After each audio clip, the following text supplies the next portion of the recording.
Yeah. How would Gimpy feel about Abrams writing Star Wars after Trek? Well, his allegiances are in question. But I think if we were to pick up now, Gimpy would be so crushed by the prequels that he would be happy that anything was happening. I mean, honestly, I felt like Star Wars was dead. Yeah, rejuvenated. It's rejuvenated. I know a lot of people have given it like, oh, well, Disney bought it. Well, we're gonna have a bunch of fairy princesses walking around. Like, I think it's gonna be amazing. Do you still have like Risk Night with the guys? It's been a while. I think it's been at least a couple years. We try to do it once a year because it usually results in us not talking to each other for a while. The last time we did it, I think it was at my place, and it got pretty heated. And we're grown men now. We're in our 30s. It's a little pathetic, but I'm glad that we still are that into it. And we've invented new rules now for the game, just to keep it interesting. My favorite was we came up with one called the Hand of God. Same rule. So you have Hand of God? Yeah. I love Hand of God. Yeah. Speaking of the Risk episode, was that reminiscent of any particular game you guys did, or was that just a No, it was just an amalgamation of all those heated, broken-hearted nights. Was there any life event that inspired an Envy Crisis episode? My life? No, I can't say there was a specific incident. With the show, we tried to cover a wide array of common experiences, shared experiences that you might have in college, and definitely searching for who you are was a big one. And we had this whiteboard in our writer's room that was pretty much stayed the same for the entire time we were writing the series. It was just this huge list of college experiences that we could, that all of us kind of contributed to. And I think we did that like the first day. And it was then just going through, okay, well, we're on episode 2, traditions? Yeah. Well, the city they're in, is it based on, I don't think it's based on New York City. No, it's definitely not based on New York City. It was more of a small New England town. I'm from upstate New York, so it was more based on the colleges that I grew up around, which were more campus oriented. New York City, the school I went to in New York City was like, your campus is Manhattan, So it was more like the smaller schools that I grew up around. Gimpy's school was definitely based on where my friend that Gimpy was based on went to school. It was just kind of this maze of corridors, and like people hunched over their computers, and it was, and yet they were wild. Like Friday night, these guys were like throwing garbage cans out the window. It was just crazy, and they were building potato guns, and like it was wacky. So visiting him at school was actually a lot of fun. Yeah. The hatred between Rocco and Cal, did your friends have that? Oh yeah. Big time. Yeah. Well, what's funny is after college, the real Rocco and the real Cal ended up becoming roommates. And that was like a mad science experiment. I literally thought it was going to be like Thunderdome and like only one of them was going to walk out alive. But they ended up making really great roommates. I mean, there were a lot of like fist fights and it was bad, but it was also great. No manatees? No manatees. Then did the real Rocco have a sort of semi-crush on Cal?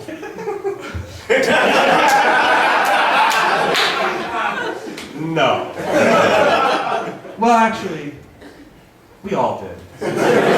Honestly, the friend that Cal was based on in high school, I think the reason that Cal is portrayed as such an oblivious fool is out of envy and jealousy, because he got all the girls, and it was just, and he didn't even have to try.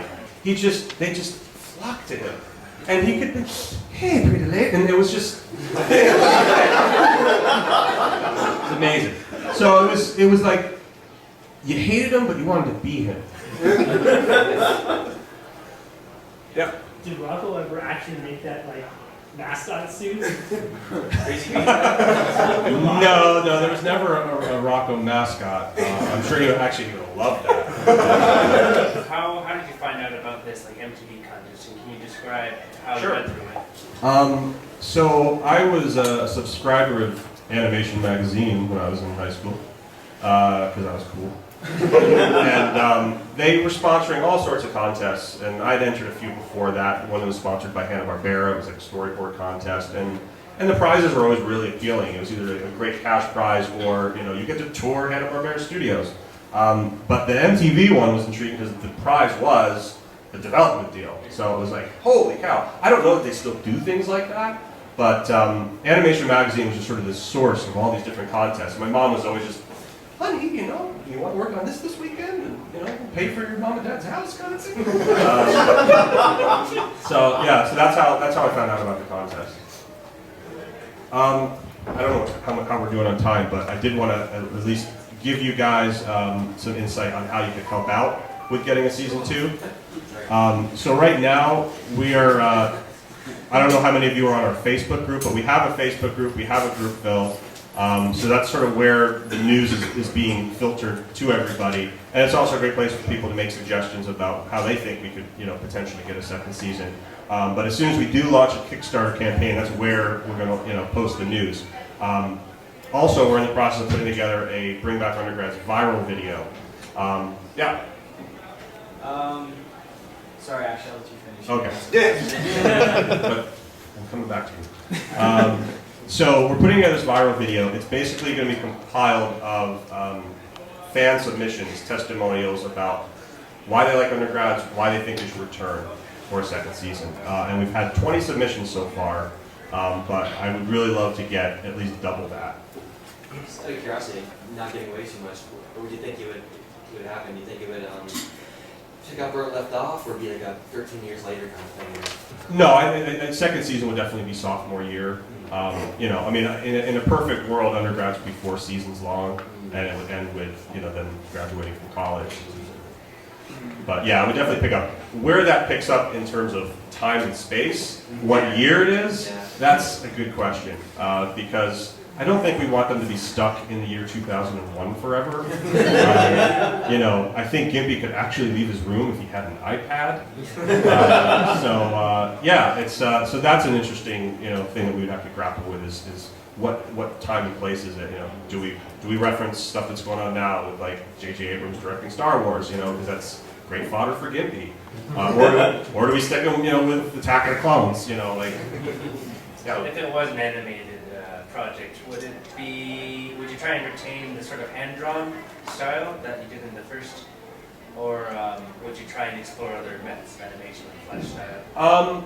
Well, it's tough because I've spent the last 10 years really focused on the 3D side of animation. I've gotten completely away from traditional, and I would really love the show to retain its original look, but a lot of things also really bothered me about the way the show was produced, and I was like, Nitz is off model in half these shots, and there's no consistency, and why is that background wrong? And that was really frustrating, and I'm like, well, if I was doing this 3D, the characters would always look perfect, and we could move around them and do all these different things. I don't know if that would lose some of the charm of the show, so it's a tough call, and I think probably at the end of the day it would come down to cost and what is the most feasible, and maybe going on a flash route is the only way to go. Yeah.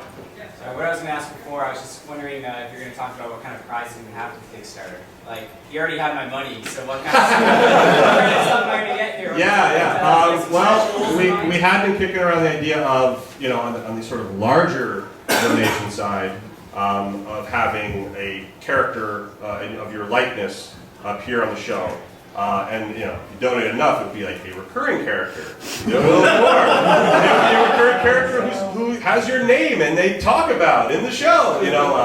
Things like that might be cool. I don't know if that has any interest to you, or you guys like, no, I see the way you draw your friends. I'm good. First, I suggest as like a Kickstarter, if you had the chance to win. Chance to play Risk with you and the.